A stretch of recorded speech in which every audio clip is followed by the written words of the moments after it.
community of Snowtown never suspected a thing. Locked in the disused bank just across the road from the local pub was a terrible secret. 6 barrels full of human remains. When police broke in May 1999, they had finally cracked Australia's worst and most baffling case of serial killing. 10 victims, friends, even family of the accused, killed, it seems, for little more than their pension money and the killer's own ghoulish pleasure. To inflict torture, Bunting and Wagner used an array of items including an electric shock machine, hand and thumb cuffs, cigarettes, garrots, pliers, sparklers, syringes and hammers. They even cooked and ate the flesh of one of their victims. The 8 victims were found encased in the barrels in May 1999 and had been defleshed and dismembered. Yuck! Bunting groomed the cases. Bunting became a father figure to the boy and filled the kid's head with hateful propaganda. And he said in court, "I looked up to him."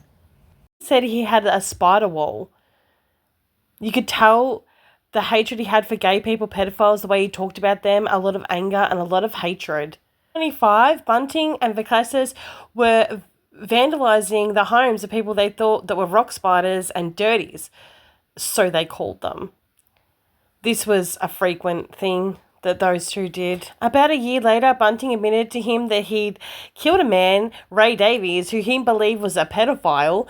Bunting claimed that Valkeness's mother, who later died from cancer, had stabbed Mr. Davies in the leg before Wagner strangled him to death with jumper leads. Robert Wagner himself put him in the boot of a Tirana. Then they drove to Baraka and set him in the bathtub. They used a pole.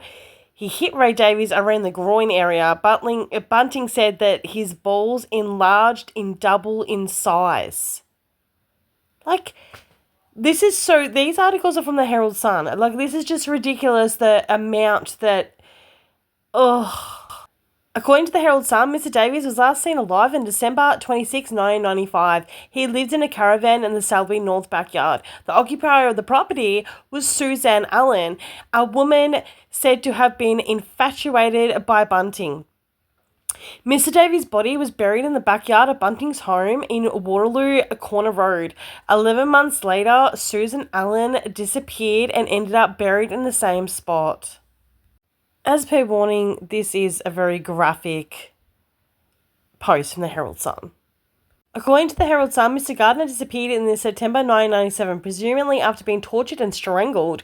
He ended up in a barrel. A month later, Wagner and Bunting preyed on alleged pedophile Barry Lane. While Bunting despised Mr. Lane, he'd spent time with him in order to procure names of child abusers. He could also add them to his spider wall list. Mr. Lane was tortured with pliers and forced to call the elderly mother and say that he was moving to Queensland. While listening to her son's strange phone call, he heard muffled voices giggling and laughing in the background. That Mr. Lane, Mr. Bunting claimed, had helped disposal of Clinton Trezee's body. He strangled and rolled him up in carpet. He ended up in one of the barrels. In court, Valkeness's said Bunting and Wagner believed like excited children after Mr. Lane's death. Do you know when you're going to a shop as a young kid and you buy them a toy and the kid's really excited? It was like that, he told the jury. In months after the murder, Wagner frequently claimed that Mr. Lane's Centrelink benefits be missing. Another person that was missing is a schizophrenic teenager, Thomas Trevelyan. He went missing. His body was found hanging from a tree in Kersbrook on November 5, 1997.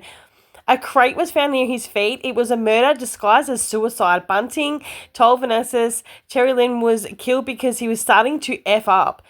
Having fallen under Bunting's spell, he told Vanessa he was sucked into a spiral of hell. Now, I just want to tell you guys that Bunting was... Some people thought, oh my God, he was, just taking out the trash. No, he was thinking these people were... evil just because he thought that they were evil. Not everybody was a pedophile. Not everybody was a bad person. He just thought this. Bunting's reason for killing this guy was Bunting described him as a drug addicted Porter was a waste, even although he did have one thing going for him, that he was claiming Centrelink benefits. So not only is he this self-proclaimed pedophile hunter and gay man hunter, he literally, his excuse is deep down that he just wants to get their Centrelink benefits. You know, it's not because they're gay, not because they're pedophiles, not because of any of this stuff. It's because he wanted the Centrelink benefits. That's what makes him disgusting. Not only is he a murderer and he's disgusting anyway, it's what he did it. And he tried to say that it was because, like, you know, they were pedophiles, but that wasn't always the case. And he also went after people that were gay for no reason. When he returned, Bunting took him to the back shed and showed him Mr. Porter's body. A rope was said to be pulled tight around Mr. Porter's neck. Next to the body was a barrel containing the bodies of Mr. Gardner and Mr. Lane. Bunting ordered Valkasis to look inside. The lid was taken off the barrel. Valkasis told the Supreme Court, John said that that's Barry's ass. He also said Michael Gardner was inside the same barrel and it's just a mess, just ugly.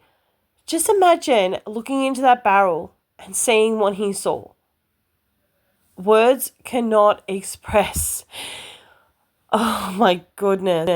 Killers claimed Mr. Porter's Centrelink, like I was saying before.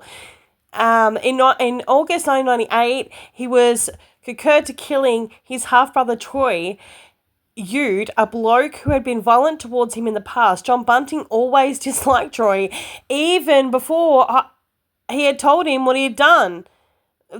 So, in other words, this man just didn't like people because he didn't like people, and he used the pedophile, gay, whatever excuse to kill them. And literally, that's how he tried to get away with it. Some people to this day still think that he did the world a favour. Like, why? Because he was paranoid and delusional and thought that these people were pedophiles? Into the courts, Mr. Eude would have woken up, beaten and handcuffed, and fourth marched to the bathroom. He was ordered to call Bunting Lord Sir Wagner, God of Valkasis Master. Valkasis said, I walked into the bathroom and knelt down and told Troy to apologise. Only days before his 22nd birthday, Mr. Eude was bashed and tortured with pliers in the bathroom. Could you imagine, just before your 22nd birthday, you haven't done anything wrong to anybody, and this man is violently torturing you in a bathtub with pliers? That would be the most scariest thing in my whole, the things that these people went through is just horrific. So apparently John turned around and said he could do this all day to Troy. It was fun. The men then wrapped the body and tied garbage bags and stored them in the shed before placing them in the barrel. Bunting and Valkasis later claimed some of his Centrelink payments. About 3 weeks later, Valkasis participated in the murder of Fred Brooks. Whew. Okay, this one's a doozy. According to the Herald Sun, Mr. Brooks' treatment was unimaginable. While he was handcuffed and thumb cuffed, semi-naked in a bathtub, he was punched and injected into his testicles. He had electrodes attached to him. Lit cigarette butts were placed in his nose and his ears. A lit sparkler was inserted into his penis. He was bashed to death, wrapped in plastic, and placed in the boot of a car, according to the court. After Brooks was murdered, Bunting described him as a good one, meaning he did not scream and he took the pain. Okay, psycho. Wow. Okay, so because he's a good one because he doesn't scream. He was tortured to death, electrodes attached to him, lit cigarette butts placed in his nose and ears, and a sparkler inserted in his penis. Like, how many times do I have to read that before it sinks into people that this man is just, and he described him as a good one because he didn't scream and he took the pain. Like, what? This is just crazy. So now we're on to the disappearance. So this is the disappearance of Miss Elliot. So Miss Elliott was reported that her son is missing, but withdrew the report after Elizabeth Hayden received a phone call from someone claiming to be Fred Brooks. Remember Gary O'Dwyer, 29, was mentally impaired with a limp who walked the streets. Because he was different, Bunting picked on him and he picked him out. And he basically picked him out of a bunch of people and said, look, you're going to be marked for death because I believe that you're a fag. Like, he just believed that this person was gay. And who cares if someone's gay or not anyway? Like, it's just the mentality of this bloke. Like, oh, look at that fag, Bunting would say. Like, okay. It doesn't matter what someone's sexual orientation is, and you just pick them out and call them fags. Like, Mr. O'Dwyer was killed in late October 1998 after Bunting and Wagner told Vanassis that he wanted to play, or in other words, torture someone and then murder them. Vanassis knew that Mr. O'Dwyer would well enough to talk to him over the fence, and he got him and Bunting and Wagner together at this Murray Bridge house. Mr. O'Dwyer was plied with alcohol, and without warning, Wagner grabbed him from behind and handcuffed him to his back. He was then taken to the kitchen where he was tortured in all manners of ways before he died too. He was forced to make false recorded statements for the benefit of his killing. This is what I mean. These men, they were not even men. They literally grabbed people when they were most vulnerable. They grabbed the most vulnerable type of people and then murdered them, and then tried to justify it by saying, well, they were pedophiles, or they were gay, or they were women bashers, or they were like doing bad things to children. But it wasn't true. Like, maybe one or two of these people, but he just went overboard and just started randomly picking people at random and accusing them of all sorts of shit to, in his mind, say, well, this is justified. So before he died, he was too forced to make false recorded statements of benefit of the killers, which I just said before. Miss O'Dwyer's body was later put into a barrel. The killers stole some furniture for personal use, and Bunting accused his Centrelink, assessed his Centrelink payments. So he essentially got his payments. For my American friends, that's, like payments from the government. Mr. Howden's wife, Elizabeth, was the next victim. Bunting loathed her. He hated her. Wagner described her as a lowlife and a whore. On November 21, 1998, Bunting and Wagner left home with Mrs. Hayden. They dragged her to the bathroom where she was tortured and killed. They love putting people in bathrooms. Bunting later told Vanassis that Mrs. Hayden had said, if you want sex, you only have to ask. You don't have to go through all this. She was left with a rope around her neck and a gag taped to her mouth. Her body was also put in a barrel.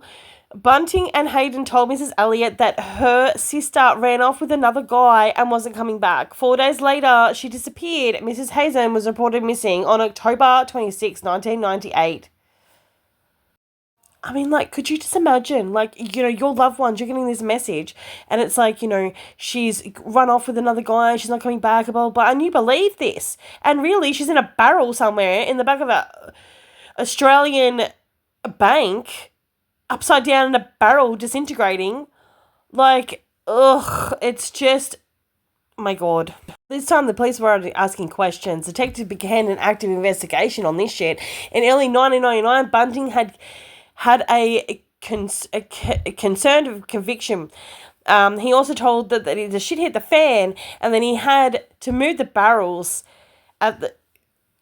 This is their words in court. I know that nothing I can say ever will justify the terrible way these people were viciously murdered, and no one could ever deserve what happened to them. I hate myself and the fact that I have done all these disgraded crimes. I have to live with the pain and suffering I've caused the many victims and families and friends. It sickens me to think that I have been involved in taking away the precious lives and the loved ones. I could kill myself tomorrow, but then I would be the easy way out. I am sorry. So in July 2002, he was sentenced to life without parole, 26 years minimum term. Bunting and Wagner were trialed together. It was disturbing. 11th month trial from its 3 jurors had to walk away. Bunting faced 12 counts of murder. Wagner, who was charged with 11, pleaded guilty to 3, those relating to Lane, Brooks and Johnson. The jury was told sadistic jurors were in the business of killing. After deliberating for 7 days, the jury found Bunting guilty of 11 murders. It found Wagner guilty of 7. The jury could not reach a verdict on the Susan Allen murder charge. It was determined that the killers fleeced about $95,000 out of the victims from the welfare benefits. October 2003, Justice Brian Martin sentenced Bunting to 37 years and Wagner to 31 years without parole. The evidence given at trial driven me to the conclusion that both of you are incapable of true rehabilitation. Justice Martin told them, in no exaggeration, say that by 1999 you were in the business of killing for pleasure. The judge said while Bunting and Wagner had styled themselves as vigilantes who took care of pedophiles, many other victims were neither gay or pedophiles. Bunting showed his contempt by sitting there reading a book during his sentence hearing. Wagner yelled out, I decided to take action. I took action. Thank you. The duo unsuccessfully appealed their convictions. Mark Hayden, who was said to have laughed when viewing his wife's remains in a Snowtown bank vault, formed the third point of what the evil triangle and unholy trinity they called it. They couldn't have been separated. This is what I mean. This is what happens when a bunch of psychos get together and go on a killing spree. Hayden, 47 years old. He was convicted of assisting in the murders of Gardner Lane, Porter, Brooks, O'Dwyer, Yude, and his wife Elizabeth Hayden. In February 2006, Justice John Sullivan sentenced Hayden to 25 years in jail with a minimum of 18 years. He said, your actions went far beyond being a passive onlooker. So yeah, he got prison too. Sucks to be him. In May 2007, an outstanding Susan Allen murder charge against Bunting and Wagner was dropped despite her body having been savagely mutilated. The decision saddened and angered Miss Allen's relatives and family. But it made no difference to Snowtown. Like, that is just ridiculous. Like, imagine you're being the only one that doesn't, like, get justice for your family, but at least all those putrid animals went to jail. Oh, my God. Again, it made no difference to Snowtown at all. The farming community will never be the same place again after Bunting and his illegitimate friends brought a ghastly play games to this town. That's what they said, the people that lived there. Now, one of these guys got out in May. I'm doing this video. I'm in Australia. I'm not that far from these people. Apparently, he's like having a little vacay sort of near where I live, so that's fun. But I will say that this is one of the most disgusting things in Australian true crime history. I am very passionate about the Jane Lesky case. I'm very passionate about this one. I'm very passionate about all of them. But I just wanted to read you guys some of the crime reports and some of the things that the judges had actually said. And I'll do a more in-depth one. But I wanted to just show you guys what was being actually said, what the justice system said, and all that. So, yes, you can catch me in the next one. Hopefully, I think that me and Ivory Rose Nose are going to do one together soon, so that should be fun.